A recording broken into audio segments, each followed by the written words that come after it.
नमस्कार, मैं हूं पूजा सिंह। चलिए रुक करते हैं आज की कुछ बड़ी खबरों का। धामी सरकार के 3 साल पूरे हो गए हैं। इस अवसर पर सीएम धामी ने देहरादून में रोड शो किया। इस रोड शो में भारी संख्या में भीड़ उमड़ी। लोगों ने पीएम मोदी और सीएम धामी के पोस्टर हाथ में लेकर जमकर लगाए नारे। सीएम ने भी लोगों पर फूल वर्षा की, जिसके बाद सीएम देहरादून में आयोजित विशाल बहुउद्देश्य शिविर में शामिल हुए। बता दें कि ये खास आयोजन धामी सरकार के 3 साल का कार्यकाल पूरा होने के अवसर पर आयोजित हुआ। सीएम धामी ने पर बतौर मुख्य अतिथि के रूप में शिरकत की। शिविर में सभी विभागों में स्टॉल लगाए। तो मैं आपको बताते चले, सीएम धामी ने किया देहरादून में ये रोड शो, जहां ये बहुउद्देश्य शिविर कार्यक्रम का आयोजन किया गया। साथ ही आपको बताते चले कि सीएम धामी ने कार्यक्रम में शिरकत भी की। साथ ही वहां पहुंच आपको बताते चले उन्होंने बहुउद्देश्य शिविर का आयोजन किया। सभी आपको बताते चले कि सीएम धामी ने यहां पर बतौर मुख्य अतिथि के रूप में शिरकत की और शिविर में सभी विभागों के लोग शामिल रहे। साथ ही उन्होंने सीएम धामी ने वहां पहुंचकर क्या कुछ कहा, आइए आपको सुनाते हैं।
वहीं हम सुन रहे थे सीएम धामी को, जिन्होंने कार्यक्रम में शिरकत की, साथ ही वहां पहुंचकर सरकार के सफलतापूर्वक 3 साल पूरे होने पर लोगों को संबोधित किया, साथ ही सरकार के कार्यों से भी लोगों को अवगत कराया। तो वहीं देहरादून विधानसभा में बजट सत्र के दौरान प्रेमचंद अग्रवाल के एक शब्द में उत्तराखंड में पहाड़ बनाम मैदान की राजनीति को हवा दी, जिससे काफी शोर मचा। राजनीतिक दलों और जनता के दबाव के कारण मंत्री प्रेमचंद अग्रवाल ने पहले माफी मांगी, लेकिन जब मामला शांत नहीं हुआ तो उन्होंने अपने पद से इस्तीफा दिया। राजपुर विधायक खजान दास ने कहा कि हम सभी भारत माता के संतान हैं और हमें किसी भी भावनाओं को ठेस नहीं पहुंचाना चाहिए। करता हूं, कार्यकर्ता के तहत भारतीय जनता पार्टी ने मुझे बहुत कुछ बड़ी जिम्मेदारियां दी है और उस जिम्मेदारियों का मैं निर्वहन कर रहा हूं। आज भी मैं विधायक हूं और विधायक के साथ साथ मैं प्रदेश प्रवक्ता के रूप में भी काम कर रहा हूं। इसलिए भारतीय जनता पार्टी जो भी जिम्मेदारी दी है उसका निर्वहन किया है और करते रहेंगे, इतना मैं कहना चाहूँगा।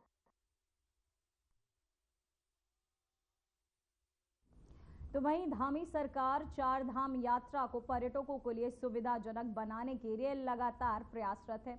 इस बीच भागीरथ केदारनाथ मंदिर समिति ने देश विदेश की 8 भाषाओं में यात्रा ब्रोशर कैलेंडर का प्रकाशन किया है। समिति ने मुख्य कार्याधिकारी विजय प्रसाद थपियाल ने बताया कि सीएम पुष्कर सिंह धामी के नेतृत्व में 4 धाम यात्रा की व्यापक तैयारियां चल रही है।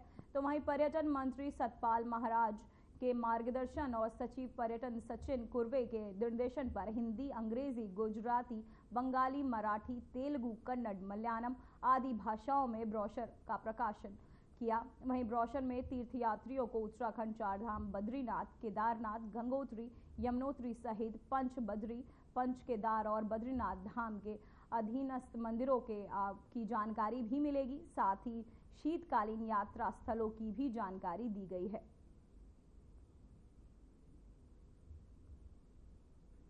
8 भाषाओं में यात्रा ब्रोशर कैलेंडर वितरित।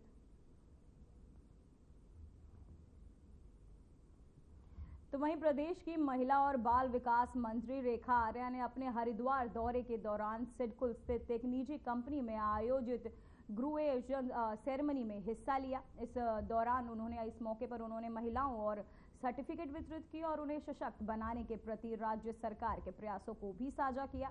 अपने संबोधन में मंत्री रेखा आर्या ने कहा कि बालिकाओं का सशक्तिकरण जन्म से ही होना चाहिए और ये समाज की आवश्यकता है। उन्होंने ये भी बताया कि प्रदेश सरकार महिलाओं को आत्मनिर्भर बनाने के लिए कई योजनाओं पर काम कर रही है, ताकि वे अपनी क्षमता को पहचान सके और समाज में अपनी एक मजबूत पहचान बना सके।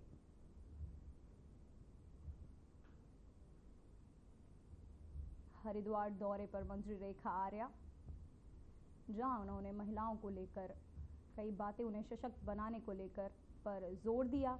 एजुकेशन सेरेमनी में लिया उन्होंने भाग, जहां महिलाओं को उन्होंने सर्टिफिकेट वितरित किए। ग्रेजुएशन सेरेमनी में उन्होंने हिस्सा लिया। तो वहीं देहरादून में अब सड़कों और फुटपाथों पर अतिक्रमण हटाने वाले लोगों की खैर नहीं होगी। नगर निगम ने शहर के फुटपाथों पर रेडी लगाने वालों के खिलाफ जल्द से जल्द सख्त कार्रवाई करने का ऐलान किया है। नगर निगम शहर को 5 क्षेत्रों में बांटेगा और उन क्षेत्रों में अलग अलग टीमों के माध्यम से अतिक्रमण हटाने की कार्यवाही की जाएगी। इसके अलावा शहर के प्रमुख चौकों पर भी रेडी लगाने वालों के खिलाफ कार्यवाही की जाएगी। नगर आयुक्त नामिम बंसल ने कहा कि फुटपाथों और सड़कों पर अतिक्रमण करने के एक्सीडेंट का खतरा बन रहा है और जिसे देखते हुए ये कदम उठाया जा रहा है।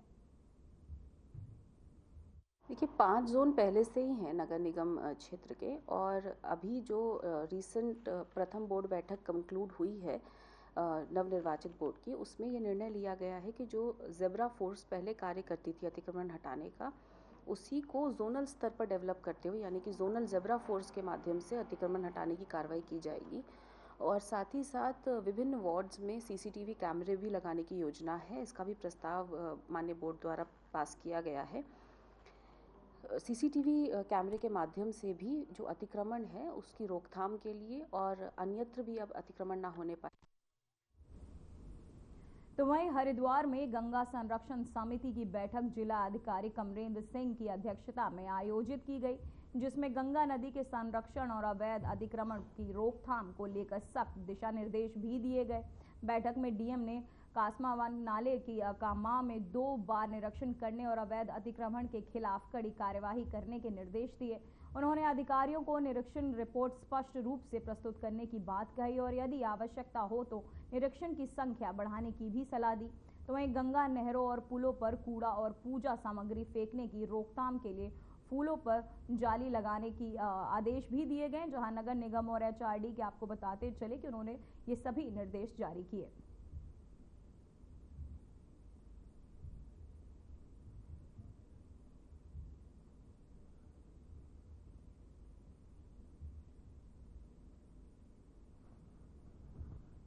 निरीक्षण रिपोर्ट पेश करने के लिए दिशा निर्देश दिए गए। नदी के संरक्षण को लेकर ये निर्देश, पुलों पर जाली लगाने के भी निर्देश दिए गए। साथ ही गंगा संरक्षण समिति की ये बैठक आयोजित, जहां आप फोटो विद रेडी लगाने पर भी कार्यवाही हुई। तो वहीं प्रदेश के मुख्यमंत्री के निर्देश पर डीएम सविन बंसल ने गुलर घाटी खाद गोदाम का औचक निरीक्षण किया। निरीक्षण में अनाज की गुणवत्ता खराब पाई गई, जिसके बाद कुल कुंटल अनाज को रिजेक्ट किया गया। डीएम बंसल ने बताया कि फील्ड इंस्पेक्शन का उद्देश्य सरकारी योजनाओं की प्रभावशीलता और सार्वजनिक भरोसे की जांच है। सैंपल आयोग पाए गए कि उन्हें रिजेक्ट कर लौटाया जाएगा और गोदाम में स्टोरेज सिस्टम सुधारने के निर्देश भी दिए गए।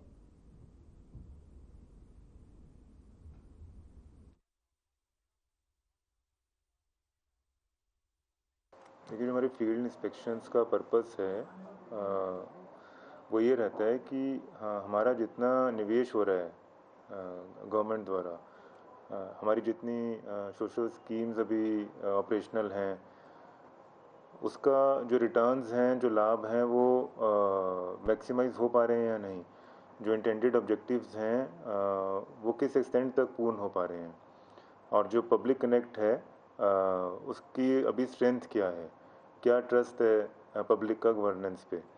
तो फील्ड इंस्पेक्शंस और हमारे चाहे औचक विजिट्स हों, उनका prime objective monitoring and evaluation है कि स्पॉट पर हमारे जो ऑफिशियल्स हैं वो कितने सजग हैं और कितने सेंसिटिव हैं towards their duties and towards their commitment towards.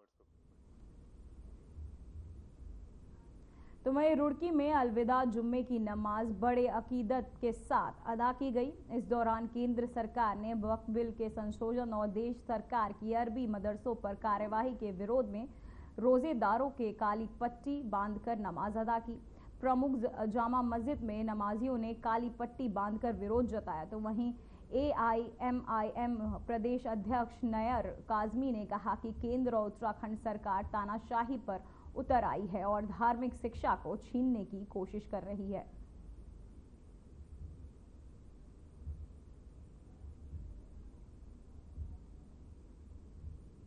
मालूम किया है कि आज हम लोगों ने जुमे की नमाज में काली पट्टी बांधकर, ये असल में हमने खामोश एहतजाज किया है, क्योंकि हमारी जो मौजूदा हुकूमत है ये वक्फ तरमीमी बिल पास करना चाह रही है, और इस वक्फ तरमीमी बिल का माहसल और खुलासा ये है कि वो जो ज़मीनें, जो जायदादें मुसलमानों ने गरीब लोगों के लिए वक्फ की थी, दरअसल हुकूमत उस पर कब्जा करके हमारी मस्जिदें, हमारे मदरसे, हमारे खानकाहें, हमारी दरगाह है, उन पर कब्जा करना चाहती है। सरकार जिन नीतियों को लेकर चल रही है, केंद्र की सरकार हमारे खिलाफ तरमीमी बिल लेकर आ रही है, उसके खिलाफ हम लोगों ने आज काली पट्टी बांधकर जो है दुआ की है अल्लाह से कि एहतजाज दर्ज करा है संवैधानिक तौर पर, और दुआ की अल्लाह से कि अल्लाह उनको अकल दे और समझ दे जो ये बिल लेके आ रहे हैं। कि इस बिल को ना लेके आएँ और जिस तरह से हमारा मुल्क अमन शांति और भाईचारे के साथ चल रहा था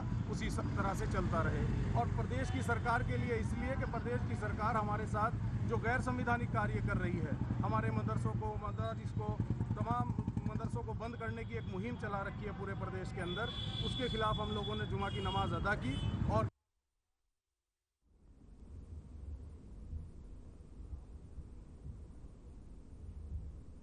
तो वहीं उत्तराखंड जल संस्थान संविदा श्रमिक संघ शाखा जनपद टिहरी गढ़वाल क्षेत्र के देवप्रयाग के तहत आदिशाही अभियंता जल संस्थान को 10 अक्टूबर 2024 को मुख्य महाप्रबंधन महोदया उत्तराखंड जल संस्थान नेहरू कॉलोनी देहरादून के साथ श्रमिक पक्ष एवं प्रबंधन पक्ष के मध्य 15 बिंदुओं पर लिखित समझौता हुआ था, जिसका पालन दिसंबर 2024 में सभी डिवीजनों में लागू होना था। लेकिन इस संबंध में देवप्रयाग शाखा श्रमिक लाइन मैन वॉलमेंट श्रमिकों के अधिशासी अभियंता देवप्रयाग एवं सहायक अभियंता कीर्तिनगर में कई बार मौखिक एवं लिखित न भेजा गया। वहीं श्रम मानकों के तहत 25% वेतन एवं एक मुक्त एरियल की राशि का भुगतान समझौते की शर्तों में के अनुसार करने को कहा, लेकिन बार बार झूठा आश्वासन मिलने पर जल संस्थान संविदा श्रमिक संगठन को एक पत्र अधिशासी अभियंता देवप्रयाग को दिया गया था, जिसमें स्पष्ट लिखा था कि बड़ा हुआ तो वेतन एवं एरियल का भुगतान अगर इस सभी योजनाओं के श्रमिकों को नहीं मिलता है तो श्रमिक से जल संस्थान अधिशासी अभियंता कार्यालय देवप्रयाग के अनिश्चितकालीन धरना प्रदर्शन करने हेतु बाधा होंगे। जल संस्थान डिवीजन देवप्रयाग में श्रमिक मार्च से करेंगे।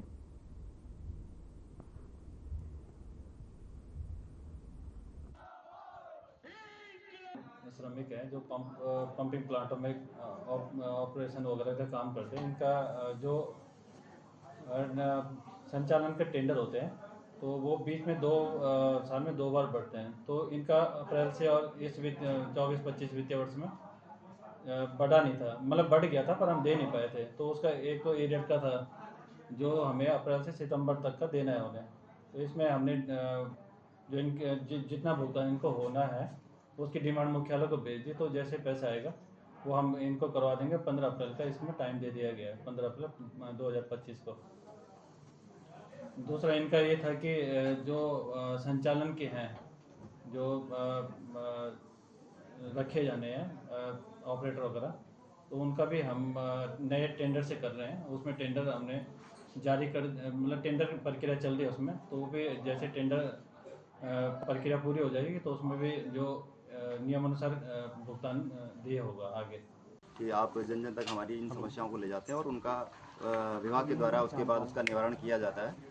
और आज 27 मार्च को हमारा यहाँ पे कुछ मांगों को लेकर धरना प्रदर्शन था, जबकि पूर्व में हमारी जो अधिशासी अभियंता महोदय से वार्ता हुई थी और एक समझौता किया गया था यहाँ पे कर्मचारियों के साथ में, जिसमें यह कहा गया था कि इनको जो एरियर होगा और जो वेतन बढ़ोतरी और वर्तमान जो उस समय चल रहा था तब से हमें वेतन का बढ़ोतरी मिलना था, लेकिन वेतन बढ़ोतरी तो मिल चुका है, लेकिन जो उसका एरियर था 1 अप्रैल 2024 से जो कि मुख्य महाप्रबंधक महोदय एवं श्रम मानक के हिसाब से तय था और वो दिया जाना था। हम जो श्रमिक यहाँ पे बैठे हैं सुध लेने के लिए यहाँ पे पहुँचे हैं, हमारी वही मांगे थी कि जो भाई कहीं वेतन पूरा नहीं मिल पा रहा है, कहीं ESI नहीं मिल रहा है, कहीं EPF जमा नहीं हो पा रहा है, तो कई प्रकार की विसंगतियाँ थी और इसी के लिए हम यहाँ पे बैठे थे।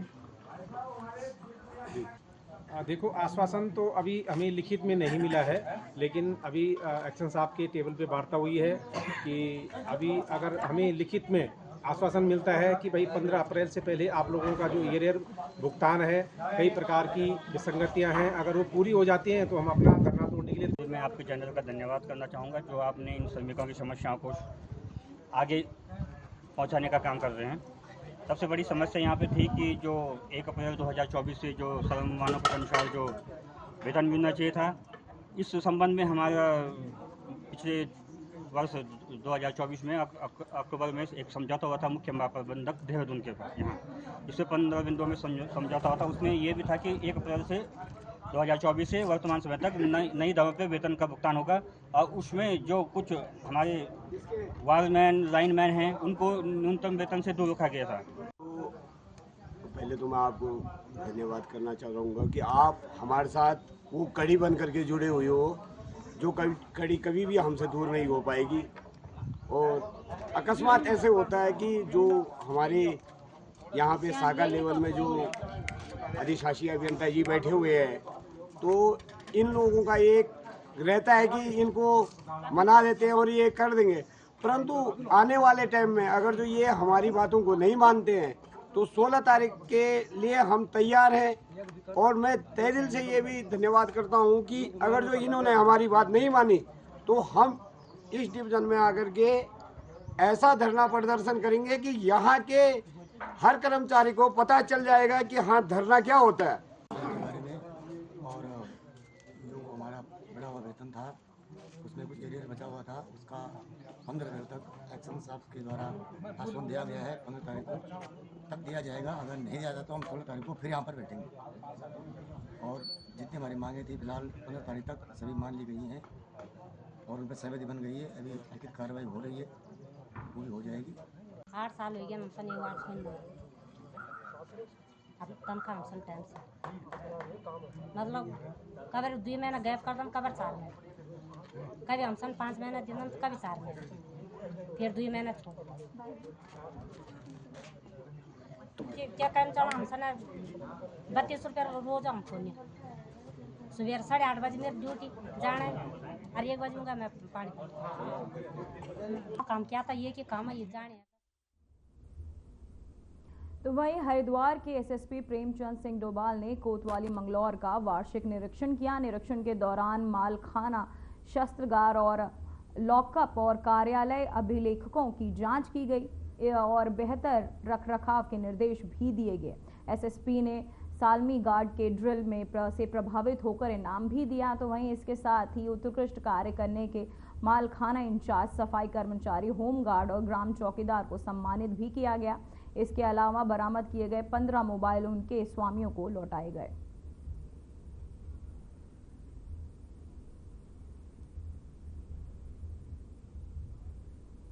तो वहीं हरिद्वार पुलिस ने सीआईएसएफ भर्ती परीक्षा 2023 में फर्जी तरीके से लिखित परीक्षा देने वाले हरियाणा निवासी रजत को गिरफ्तार कर लिया है। यह आरोपी 2 साल से फरार था और पुलिस को लगातार चकमा दे रहा था।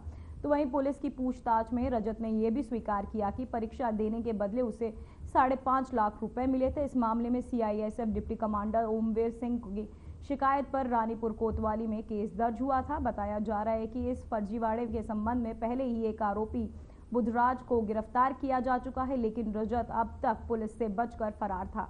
पुलिस ने अब उसे पकड़ा और इस घोटाले का खुलासा किया है और मामले की जांच जारी है।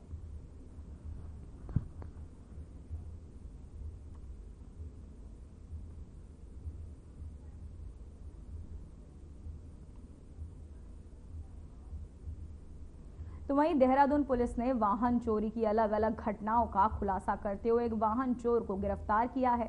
गिरफ्तार अभियुक्त के कब्जे से 4 चोरी के दुपहिया वाहन, 1 मोटरसाइकिल और 3 आपको बताते जो एक्टिवा बरामद हुए हैं। वहीं अभियुक्त ने नई गाड़ियों को चलाने के शौक को पूरा करने के लिए वाहन चोरी की घटनाओं को अंजाम दिया था। गिरफ्तार अभियुक्त पहले भी चोरी के आरोप में जेल जा चुका है और उसके खिलाफ जनपद के विभिन्न थानों में 1 दर्जन से अधिक चोरी और अन्य अपराधों के मामले पंजीकृत हैं।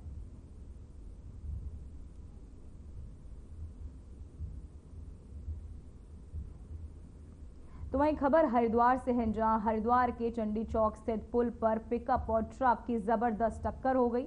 बता दें कि प्राइवेट नंबर की कार ने लगातार हूटर बजाते हुए गलत तरीके से ओवरटेक किया। वहीं इसी लापरवाही के कारण ट्रक और पिकअप में भिड़ंत हो गई। टक्कर इतनी तेज थी कि आसपास के लोग मौके पर जमा हो गए। गनीमत रही कि हादसे में कोई जनहानि नहीं हुई। हालांकि वाहनों को भारी नुकसान पहुंचा है। हादसे के बाद पुल पर यातायात बाधित हो गया है। वहीं ट्रैफिक व्यवस्था को सुचारू करने की कोशिश जारी है। लापरवाह ड्राइवर की पहचान के प्रयास किए जा रहे हैं।